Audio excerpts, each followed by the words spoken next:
This is the Bears Barroom Radio Network, and the following program is recorded live and intended for all audiences. Buffone. A certain magic will always linger with the very name. It speaks of courage and fervor in the world's most brutal game. 55, worn by Doug Buffone. A Chicago Bear through and through. He demanded excellence of himself and anyone wearing navy blue.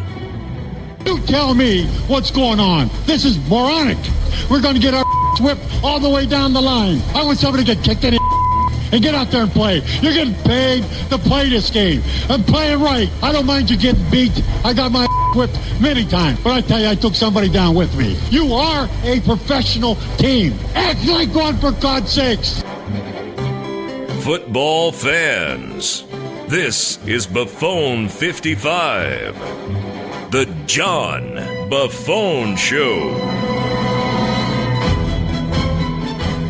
Hello and welcome to another edition of Buffone 55, the fastest-paced Chicago Bears football podcast available. I'm your host, John Buffone. Barflies, another loss, another death by 1,000 cuts, another Bears performance where they dangle that carrot in front of you, giving you all the hope in the world just to pull it out, and then boom, reality hits and Kevin White's down at the 1-yard line, and I end up stress-eating 3 gyros and a metric ton of lo mein, but I digress. With me, as always, is my sidekick and trusty producer, Bears Girl. Hey, BG, another bitter loss, but I have not lost faith. How are you feeling about the Bears? Are you ready for Week 7? I am ready for Week 7. I joined you in binge eating after that loss, but I'm still looking forward to this game against the Jets on Sunday and then being in Buffalo next week to watch them play the Bills. And I'm even more excited about your guest tonight. I am excited about our guest tonight, too. Joining us is no stranger to NFL fans, diehard Bears fans, fantasy football addicts, and, of course, the Barflies. The one and only Adam Rank of NFL.com joins me to talk some Bears and Jets. Adam, you work for both NFL.com and the NFL Network. You write columns as well as appear on shows like NFL Fantasy Live, NFL Total Access, NFL HQ, and Good Morning Football. And you just launched your own podcast called the Adam Rank Podcast. But, Adam, my sources tell me that you first started writing for the NFL when you placed third in a grade school writing festival with your essay, Please, Mr. Davis, Keep Your Stinking Raiders Out of Oakland. Tell me, how did that play out? I think it played out pretty well. You know, I grew up, I was born in Schaumburg, or actually Park Ridge, where the Lutheran Hospital is. And then we had moved to Southern California. I guess the closest landmark, which would help everybody kind of put it in their mind's eye, was Anaheim, the home of Disneyland. So it was Los Angeles Rams country at the time, so I think people were pretty hype and were pretty excited about anybody mentioning the Raiders remaining or going back to Oakland. So it was just something I always wanted to do. I always had that gift of inflaming the people, and so that's what I did. And it's funny looking back at it now, and like thinking about teachers. Like if I was a teacher, there was a kid writing about sports, I think I would like that more than anything else. So that's how it started, and I've been kind of the same ever since. I haven't matured at all, so it's been perfect for me. I like the sound of that. Let's see if you can inflame some people tonight. Let's take a look at how you think about this Bears-Jets matchup. I want to start with, back in July, you wrote a story for NFL.com entitled 5 Reasons Why the New York Jets Will Make the 2018 Playoffs. Now, Adam, I know you have a bit of a comedy background. Was this a new act, or were you seriously pitching the idea that the Jets could make the playoffs this year? I was at an open mic, and I thought I would open with some softball jokes, and I said, Jets are making the playoff jokes. But, by the way, I do have to point out, this is what happened to me. Like, I'm sure you guys wanted Dan Hanzus on to talk about the Jets, and you're like, you know what, we'll get Rank instead. I think that's how I kind of lived my life. They were like, well, we'll get Rank instead. So when I did this story, though, right? What am I going to do? I'm happy to do it. They had us do this series, and it was 5 Reasons Why. And Mark Sessler and I split it up. And some of them you felt pretty good about. I was writing about the Eagles making the playoffs. That's an easy case. So I really do believe the Bears will make the playoffs. So I thought that one was easy for me. And then every once in a while, you'd have to go and make the case for the Jets. And you know what? As I started to research, I wasn't as put off by this team and the talent that you would think. You know, they're kind of listen, like we're Bears fans. We don't really have much else to talk about with anybody. But at least with the Jets, we can look at them and be like, at least we're not that, you know. So I looked at it, and I said, you know, this team isn't that bad talent-wise. And they've got some pretty good coaching. I'm a big fan of Todd Bowles. And I said the one key for me for this Jets team to be successful was that the quarterback that they picked to start week 1 needed to remain as the starting quarterback for the entire year, meaning they would either go to the veteran, Josh McCown, and he would just crush it and play so well. There was no thought of going to the rookie, or else they put the rookie in and he plays well enough to where you would never think about pulling him off the field, I should say. So I think right now where the Jets are settling in is that they've got their quarterback and they're moving forward. So I think that this is a game we look at and we're like, oh, we should win this game. But you're at the same time, the Jets fans are probably looking at us being like, we should win this game as well. So it's pretty interesting at this point of the season. You always see those teams that you think, oh, that's a winnable game, and forever the Bears have been that, and so have the Jets, so this should be interesting. I want to analyze this Jets team position by position, starting with that quarterback position and the play of Sam Darnold. He's getting lumped in with Josh Rosen and Josh Allen, and probably will be for the remainder of his career, along with Lamar Jackson. But how is the Jets rookie doing as far as you're concerned? Is this guy doing a good job? Yeah, I like what I've seen out of him so far, and I'm a little bit biased, as I said. You know, I'm still out here in Southern California. I remember Sam Darnold when he was a high schooler. He played at San Clemente High School, and I'm in the same county, so you would hear about him. He was, you know, one of the Orange County Players of the Year. You know, big pedigree, goes to USC. Of course, has that amazing Rose Bowl against Penn State, which kind of put him on the national stage. Didn't feel that he got the coaching that he should have had at USC. Like, when people think of USC, you think like, oh, they're getting the best coaching possible, and it's the exact opposite. Like, I don't know how it's like it's like Nordstrom selling Target type clothes. It's like, what is going on here? Because it's got a brand name, but it's not quite like the big time. So when he went to the Jets, I thought that was a good pick for them. And so I think that he's, you know, as rookies, this is what happens. You know, like, there's going to be games and plays where he looks amazing and you're like, oh my gosh, I can't believe the Giants passed on this guy. And then there's other times where you're like, ew, that was not good. That was Mike Glennon levels of bad. Actually, nothing has been that bad. But you know what I'm saying. Like, there's going to be something. No, I know. It's never been that bad. Sam Darnold's never looked that bad. But you know what? It's going to be a little bit of a roller coaster. But I think that if you're a Jets fan, you've got to be encouraged. And I know that argument goes on, and it will go on, with the Saquon Barkley thing, and all the Giants fans like to get a lot of wind in their jaw and be like, see, this guy's great. It's like, yeah, he's great, but wait until 4 years, and he's holding out like Le'Veon Bell, and the Jets quarterback is just suddenly getting into his groove as one of the top guys in the game, and they're gonna have another 10 years of that. So whatever. I think that the Jets have acquitted themselves quite nicely, and I think that for those of us who are excited about Mitch Trubisky, that the Jets probably feel as equally geeked up about Sam Darnold. I would probably agree. And by the way, if you had a Nordstrom Target reference on your Buffone 55 pool, you are a very wealthy person at this point. I want to keep going down the position for this team. The running backs and the wide receivers, those groups have been kind of a mess, and they just took another hit with Bilal Powell getting put on the IR. What threat, if any, do these skill positions pose for the Bears? Against the Bears, nothing. Like, no. The crow flies. You know, he's not going to be one of the top names in the NFL. He's not going to be a superstar by any stretch of the imagination. But he's a pretty good player. Like, I have no problems with him. I wouldn't start him in my fantasy league this week, but I think ultimately there's going to be, you know, some flashes from him, and you're going to get what he just never. You know, he's just one of those guys. He's like, yeah, he's a bit player. You know, it's like somebody you see on the mid card. He comes out, he pops. You're like, oh, okay. Like, he's never going to be a main eventer. You know, he's not going to be Brock Lesnar or anything like that. But, you know, you're not going to leave and go to the bathroom when it's his match during the card. So it's like, okay, he's fine. And they got this kid too, Tanner McSum. What is the kid's name? He's from Virginia State. He played last week when Bilal Powell went out. And so he came in and he caught the ball pretty well. I think he had 5 catches for 69 yards. He had 73 total yards. He looked okay.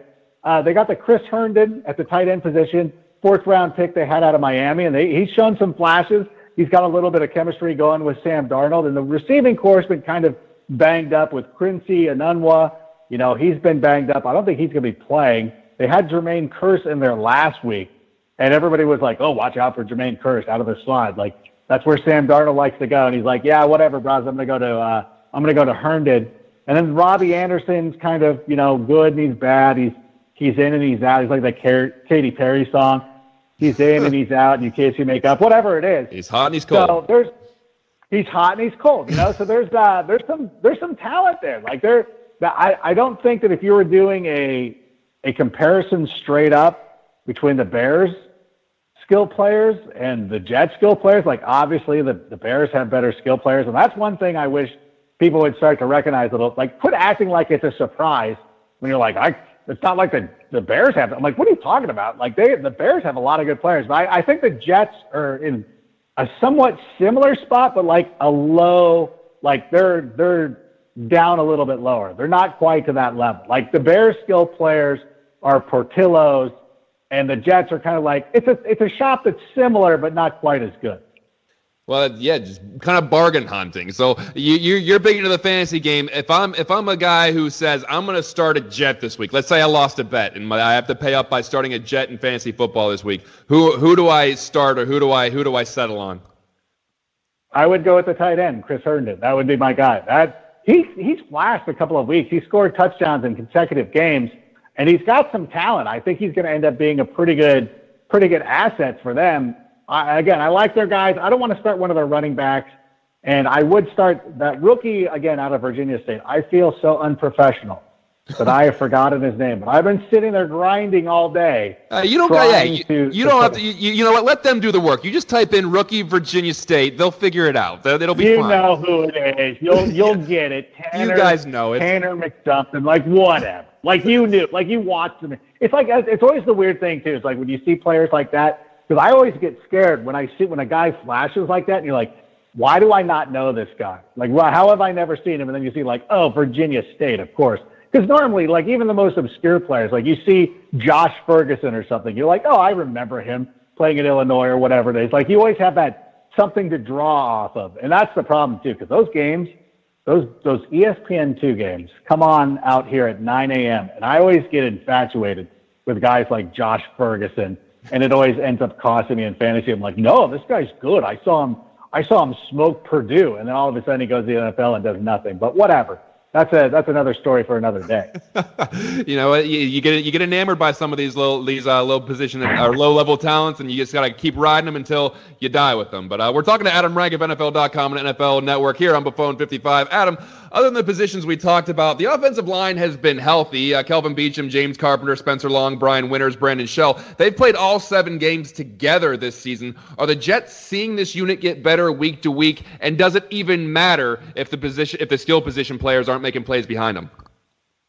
You know, I think that there's continuity, and that's a huge thing. And that is going to be the biggest key for anybody, for any offensive line, because when you start looking around the NFL and talking to people in different fan bases, it's funny because offensive line in the NFL is the football equivalent of our bullpen sucks. Like everybody's convinced that their offensive line sucks. Like no matter what happens, you could roll out any sort of metric and be like, no, you guys are great against. No, they suck. Like I guess it's just never going to be as good as they remember it. Because I think that, when we were growing up, we remember these great offensive lines from like seemingly every team.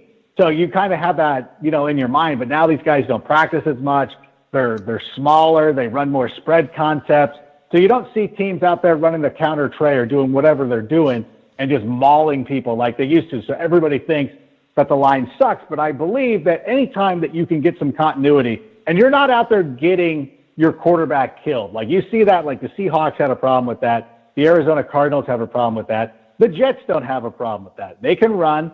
Their skilled players can get loose. Like you can't sleep on those guys. Like Isaiah Crowell's had some big games. Robbie Anderson has had some big games. So it's not like they're not getting the job done. And I think, again, this Jets team they get kind of slept on because of the division that they're in. They're always going to be overshadowed by the Patriots. But I think offensively, this is a pretty strong team. And somebody that, and again, I'm going to warn everybody. And I know I saw like one of the kids from Barstool, the big cat or the Bears guy, was talking about, like, this is a game. Like, when everybody starts talking about this is a game we should win, I'm like, you really need to stop that. Like, again, like, I know we talked about it a moment ago. Like, stop. Like, don't act like we're this good. Like, what are we talking about? We just got invited to the party like a couple of weeks ago. Like, we're not this entrenched, like, storied franchise. This isn't the Mike. And it's so weird that I'm always assuming, like, when I talk about great Bears teams of recent past, I always call it the Mike Brown era. I don't know why. Wow. I don't know why, but that is the one. I don't know why I always go to him. But I could say Urlacher or Hesser or whatever. Nope. Mike, because when he was healthy, we were always good because it always was based on him. Anytime he was returning like pick sixes or fumbles for touchdowns like that, we're going to the playoffs. You know what I'm saying? No, you don't know what I'm saying.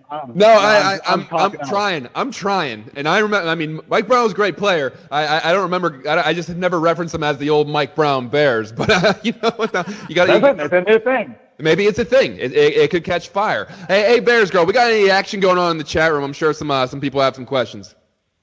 We do have some questions in the chat room. So, first question comes from Ace Daniels. He says, the Jets are down to their third stringer on the free safety position. What must the Bears offense do to expose this matchup?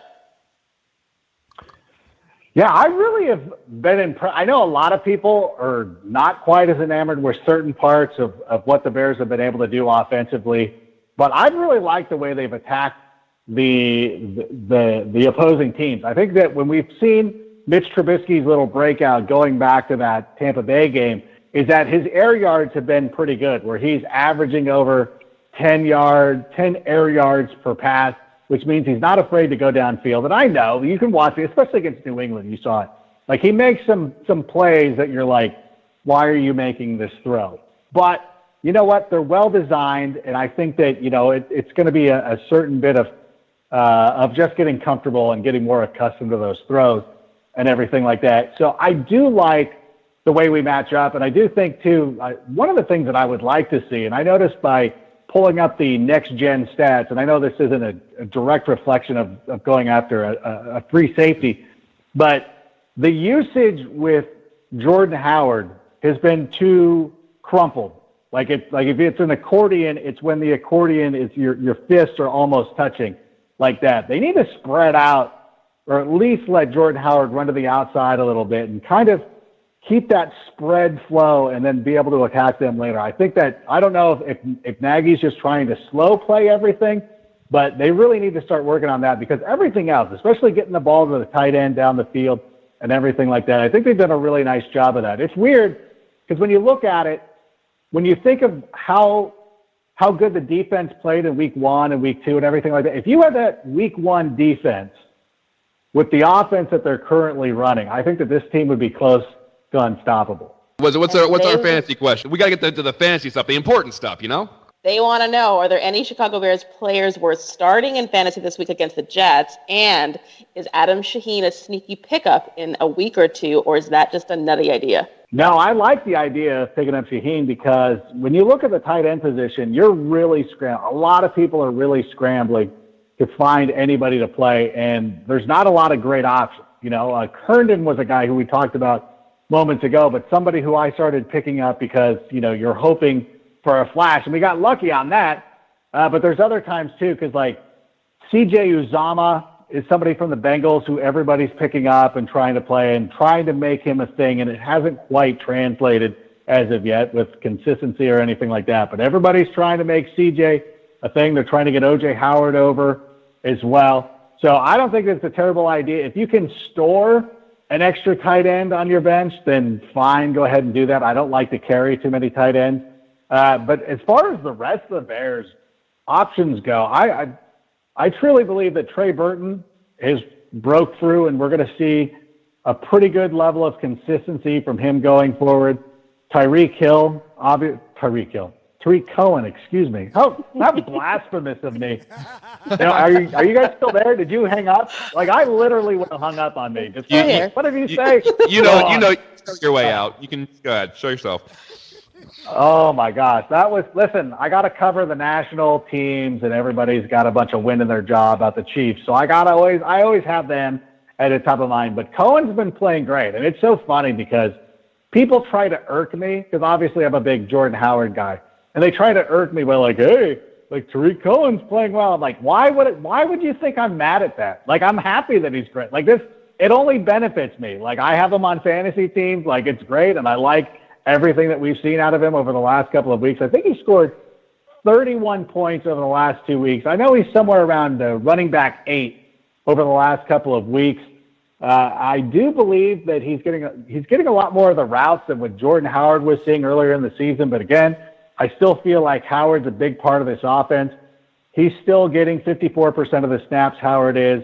He had double-digit fantasy points this week. If it wasn't for that fumble, and I know it's so easy, you're like, well, if he didn't fumble, like, of course, yeah, if he would have scored 8 touchdowns, he would have.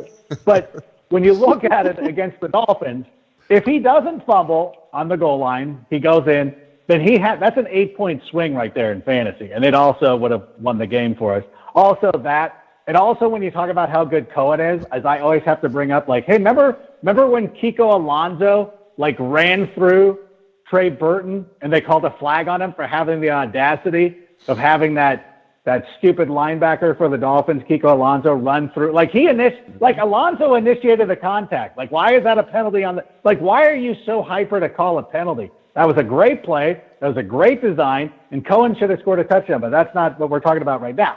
Not that you're bitter. But not that I'm bit. But going back, like, I totally, like, Howard, should have had double-digit point totals in 3 of the last 4 weeks. When they went to overtime in that Miami game, and even when they want to win and they need to get serious yards, they're still going to Jordan Howard. And I know it's frustrating and people get upset and I want it now. It's like, you're fine. Like, he's going to be good. Like, everybody calm down. He's going to be fine. So I'm starting the whole host of Bears players this week, and I'm not even afraid of it. Not even a little bit. Hey, you're talking to somebody who's starting Trubisky, Gabriel, and Robinson in his fantasy league this week. That might be a product of buys, but at least I'm feeling confident enough to throw him in there. Hopefully, I'll probably be let down greatly, but we'll give it a shot. But one of the questions I wanted to ask you was the back 7 of this team. I'm talking about the Jets, is led by Jamal Adams, who's kind of become the voice of the Jets for a reason, and kind of an ascending star in the league. I'd be remiss if I didn't ask you about Mitchell Trubisky. How do you think he's going to fare against these guys? Is there an opportunity for a big day for Trubisky, or is there an opportunity for a disaster day for Trubisky? Well, I think there's always going to be an opportunity for a disaster because, like you said, you're going to start Trubisky this week. I'm streaming him on a couple of teams, and even the hater McHatersons who like to rag on the Bears are now starting to come around on how good Mitch is, which is pretty much the time that he's going to fall apart. He's going to throw 6 picks, and everybody's going to be upset at me, and they're going to be upset at us. And I kind of wish everybody would just back the F off. Like, don't get so up into Mitch Trubisky now that you're going to, if you guys didn't want him at the beginning of the year, you can't have him now. Like, you leave him on the waiver wire, and you do everything like that. But it does set up pretty well for them. I looked at what happened last week with the Vikings. Kirk Cousins played pretty well against them. Latavius Murray, who I wasn't extremely hyper about, he had a pretty good game against them. So I'm confident that these guys will be able to come through. I think there is an opportunity to exploit some of the injuries that we talked about earlier. And I will say, though, watching Jamal Adams, I've taken a great interest in his career because back when we were doing mock drafts 2 years ago, heading into the 2017 draft, it was always, if it wasn't Mitch Trubisky in the mock draft, it was always Jamal Adams. And that was somebody who I'd kind of had my, not heart set on, but somebody who I had identified as who we were going to be going after. So I kind of already considered him a Bear. And then we got Trubisky, which is fine. I was upset at the time, but I came around.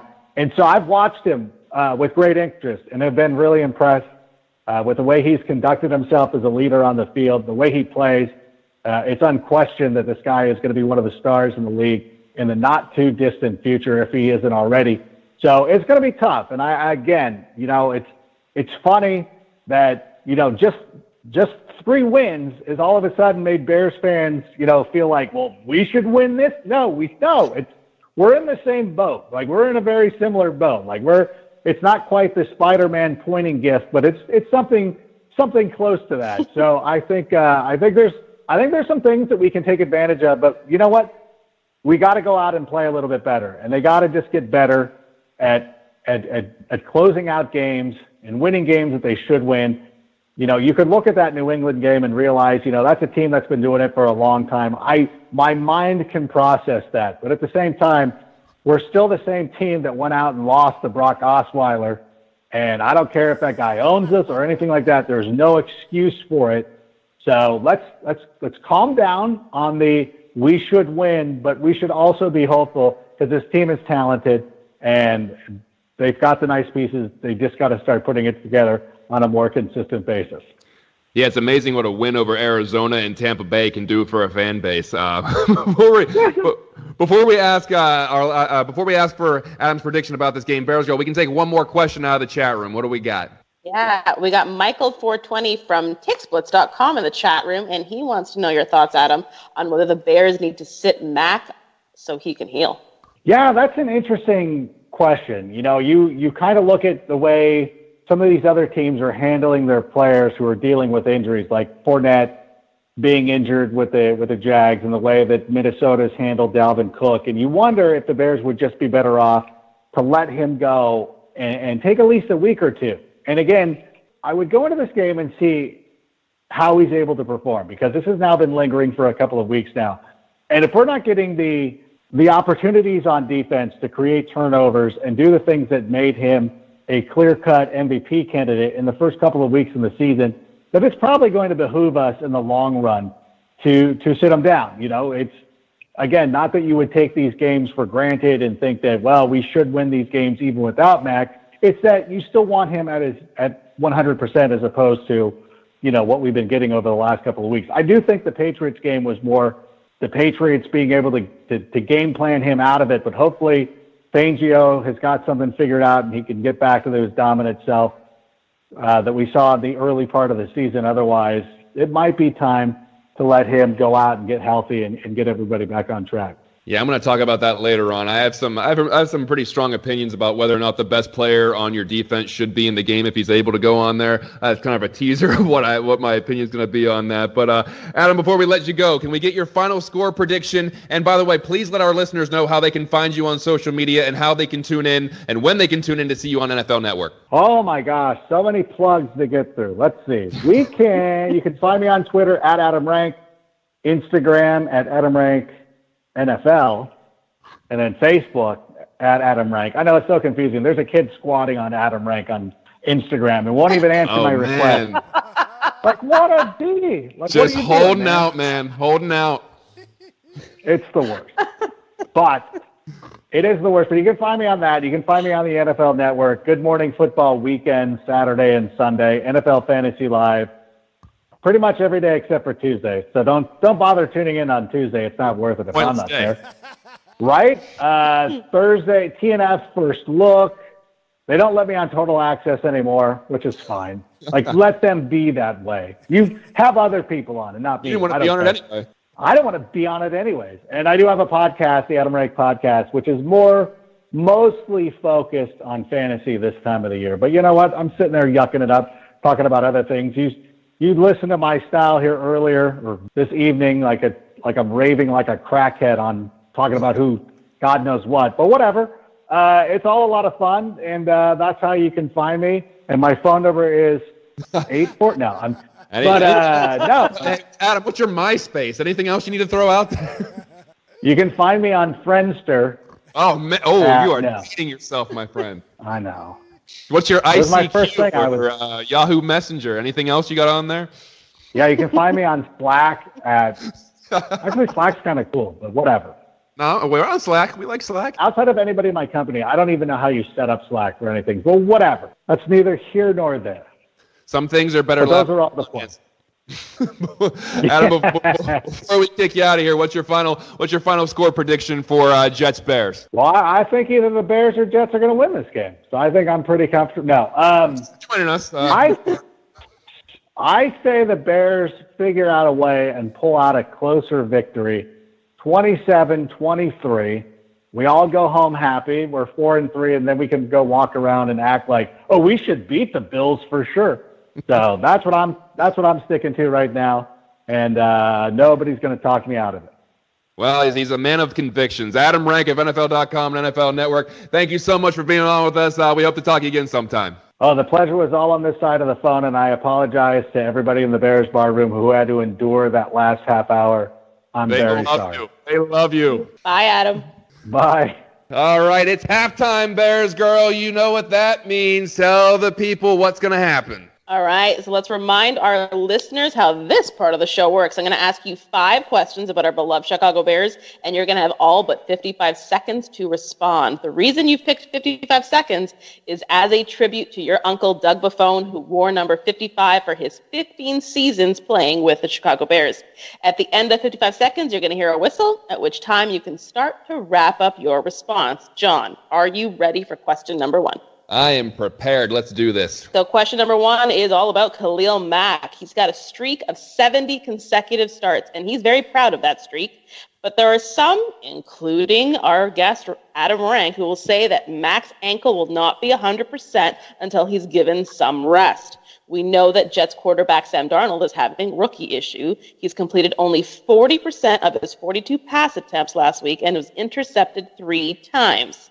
John, do you sit Mack this week to get him back on track and maybe even against Buffalo the following week, given the Bills have scored just 81 points this season? You got 55 seconds. Go. Look, if Mack is healthy enough to play, I think you should play. And just like Adam said, if we need to stop looking at the schedule against teams like New York and Buffalo, I think the Bears are just going to walk over them. I think a lot of the fan base was doing that leading up to the Miami game, and look what happened. And they barely escaped Arizona with a win. So if your best player on defense can be on the field, I think he should be on the field. If he gives it a go and realizes it ain't happening, then get him out of there or then put him on a snap count. But he's been neutralized the last 2 games. Yes. Is that all because of the injury? I don't think so. I think opposing teams are doing it by getting rid of the ball quicker, and old St. Vic just isn't adjusting very well to it. So anyone who is dead set on resting Mack and saving him, what are you saving him for? You're 3-3. You don't have the luxury of resting players. You got to win games now. You can't wait until you're 1 or 2 games under 500. There are 10 games left, and to win 10 games, you now need to win 7 of 10. And you have 2 games against the Vikings, another one against the Packers. You have a game against the Rams. You don't have the luxury of just holding on and resting guys. Old Saint Vic, I am dying. I'm going to use that every single chance I get. Question number 2. The Bears' pass rush is being muted by opposing quarterbacks getting rid of the ball quickly. According to NextGen.com stats, Brady averaged just 2.56 seconds from snap to throw. On our Bears Bar Twitter account, we showed highlights of some of those quick throws. At the Chicago Tribune, they noted that Brady averaged 6.2 air yards per attempt, the shortest of any quarterback the Bears have faced this season. The second shortest, Dolphins quarterback Brock Osweiler, who averaged 6.3. What can old St. Vic do to counteract this strategy by opposing teams? Speaking of fast, you've got 55 seconds. Well, let's start with the fact that Leonard Floyd and Khalil Mack were dropping back in coverage more than they were rushing the quarterback. What the hell is that? Oh, Mack's ankle's hurt. Let's have him drop back into coverage. That makes sense. And let's have our best pass rushers covering running backs and tight ends. Now, listen, I'm not a professional defensive coordinator, but I think opposing wide receivers need to get pressed a little bit more. Maybe there are some packages with some more DBs or something where Leonard Floyd is not getting juked out of his jock by a scat back, and especially against a young quarterback this week, you make Sam Darnold put some quick throws on the money. But that also means you have to put them in long yardage situations. If you can put them in 3rd and longs, maybe they won't try to dink and dunk the entire time. So press the hell out of everyone. Are you more susceptible to big plays that way? Yes. But like I said earlier this week, I'd rather take one big sword strike to the chest than 1,000 nicks and cuts from a pocket knife. So I don't know, Vic. Try something else. Teams found a way to adjust to the pass rush. You need to find a way to adjust to the quick passes. Do not let Sam Darnold outsmart you the way that Brock Osweiler did. And that death by 1,000 nicks and cuts, you're referencing your appearance over at Blitzed NFL, where you joined them on Monday night for their podcast. Heard that. It was fantastic. Those are great guys over there. Very hospitable. Loved it. They are. Let's go on to question number 3. Let's talk about someone that you have expressed your feelings about many, many times, Kevin White. What? You're clearly not going to become his fan club president. But on Sunday, he did catch that Hail Mary that was just a yard shy of possibly sending the game into overtime.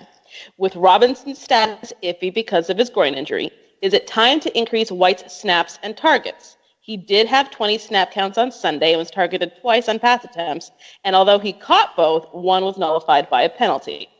The Bears have kind of whitewashed the whole White hasn't contributed much this season. Is it time for them to greenlight a bigger presence or continue to flash a yellow caution light? Now, John, don't get all red as I force you to talk about Kevin White again. You've got 55 seconds, and they start now.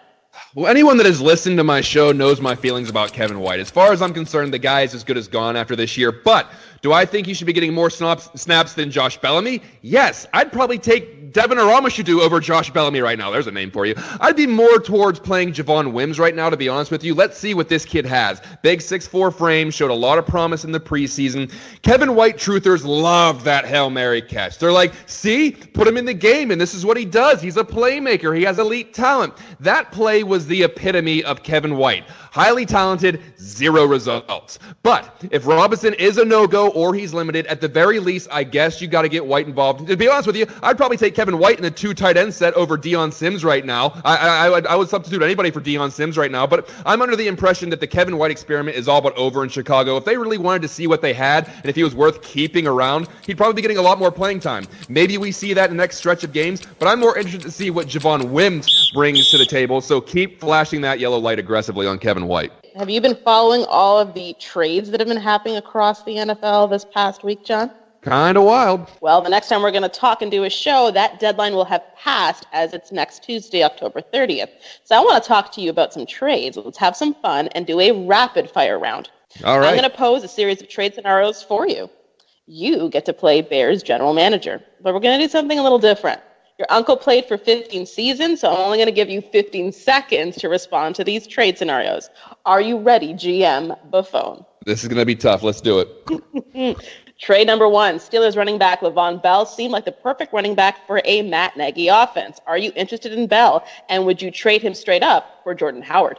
Okay, on the surface, this seems like a good offer. Trade a talented running back for the best running back that probably fits the system better. However, with GM responsibilities comes the financial aspect. Jordan Howard is still on a rookie deal, making a little over $600,000 this year. Le'Veon Bell, under the franchise tag, would make more than that in one game. And then you have to sign him to a monster deal. You're sacrificing a lot for a position that's already solid. No. Okay, trade offer number 2. Bears need pass rushers, especially with Mack nursing that ankle injury and Floyd still looking for his first sack since last season. So what happens if the Raiders offer Mack's former linebacker partner, Bruce Irvin?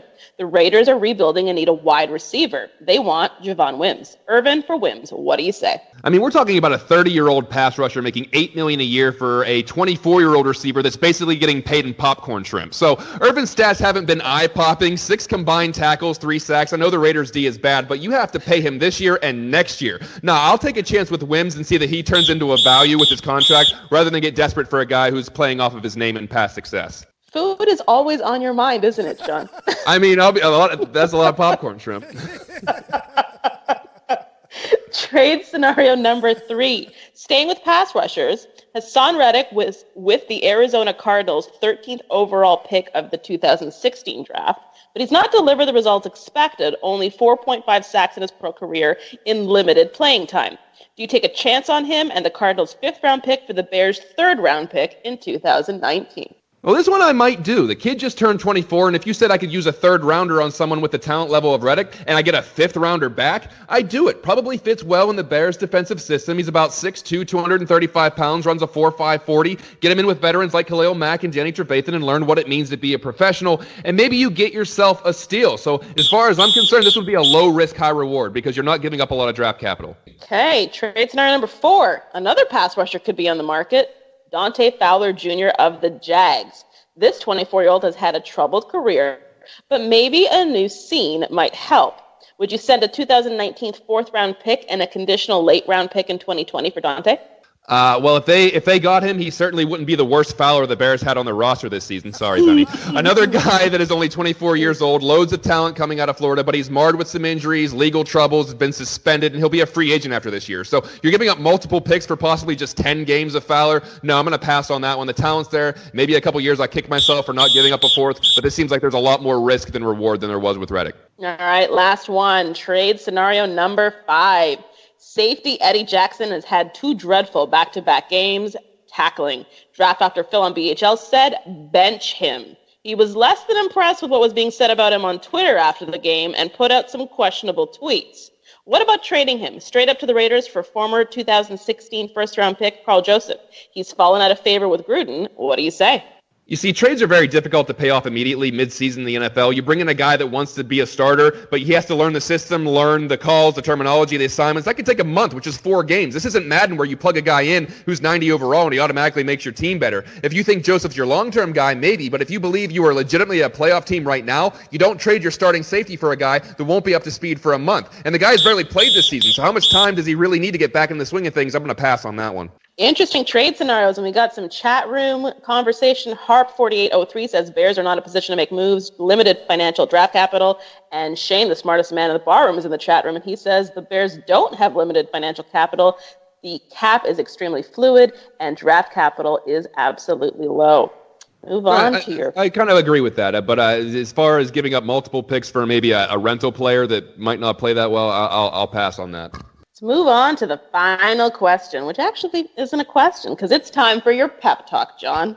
Let's pretend that Ryan Pace has asked you to meet with the coaching staff because they seem to need a pick-me-up after last week. And we know that their leadership and confidence is crucial for these players. Let them hear what you have to say. I've not only stopped the clock for this one, John, I've also thrown away that annoying whistle. All right, guys. Matt, how you doing? Mark, good to see you. Vic. Hey, Vic, wake up. Listen, guys, y'all have an opportunity to do something special this year. 3-3 isn't good enough anymore. No longer are there good losses. This fan base is tired of learning lessons from losing. We have enough lessons to last 5 lifetimes. Let's start cashing in some of those lessons for actual wins. We have an innovative offense with a young quarterback that is exciting to watch. We have a defense that... Vic! Wake up. Stick with me, buddy. Jeez. We have a defense that has shown that it can be mean, aggressive, and dominant. The groceries have been bought, gentlemen. We just need you to do the cooking. And sometimes that means not paying attention to the recipe. If something calls for butter and you don't have any, you don't throw it all away. You make the adjustments and you use olive oil as a substitute. Great coaches learn to adjust on the fly and put their teams in position to win, even when the original game plan falls through. This team has all the talent to be great. They need your guidance. Vic, wake up! They need leaders on the sidelines. When things are falling apart, they need confidence that their coaches will make the proper adjustments and no game is out of reach. We start all over again this Sunday, fellas. It's time to bear down. That being said, I think it's time for my prediction. I think the defense does step up this week. Vic, you're awake. That's good to see. I think there's going to be a couple of turnovers. I think the offense is going to score enough to have a 2-score lead late in the 4th that adds a little bit of padding. I'm going to agree with Adam Rank. I think this ends up tightening up at the end. I think the Bears hold serve at home. I think they beat the Jets 26-20. We got how you feeling, Bears girl? I see you over the feed. You're dying over there. You all right? I am dying because I don't think Vic Fangio or Old St. Vic would possibly sleep with you screaming in his face it's hard to tell. Coaching meeting. And I also don't want to know what kind of recipe you're switching butter for olive oil in because I'm not interested in that cake. It is a healthy alternative, Bears girl. You can substitute olive oil for butter. Trust me, works across the board. Before we get out of here, remember that this episode of Buffone 55 will be on your podcast stream first thing Thursday morning. Make sure you share it with your friends and give us a review on any of the delivery services you get your podcast from. We're on all of them: iTunes, Podbean, Spotify, Google Play, Stitcher, Game Boy Color, Okama GameSphere. You name it. All you gotta do is search for Bears Barroom Radio Network. We're gonna pop up. Bears girl, go ahead and plug that swag shop. Well, we've got Barflies buying out our swag shop. Chris Sandlin and his wife Heather, thank you so much for all of your swag shop purchases. And I want to make sure that our Barflies have a chance to win money to buy that swag. So make sure you go and head over to betchicago.com and play the NFL Sunday Bears $10,000 giveaway this weekend. It is completely free to enter. And who doesn't want a chance to win $10,000, John? That sounds like a good deal, especially if you can get in there for free. Join us back here on MixLR tomorrow night at 8 p.m. Central for Trey Busey's Let's Talk It Out, Barroom's public service show. You got to tune into that. It's doing a lot of good. I really like that show. And on Friday, the Mike North Advantage, 9 a.m. Central Time. Can't make it? Catch the podcast version. That's it, Bears girl. We made it through another one. You still doing all right? I'm still doing all right, and I'm going to do even better when we're back here next week after a win. Listen, I need a winner. My head's going to explode. Thanks for tuning in. Same time, same place. We'll see you next week. Bear down, everybody.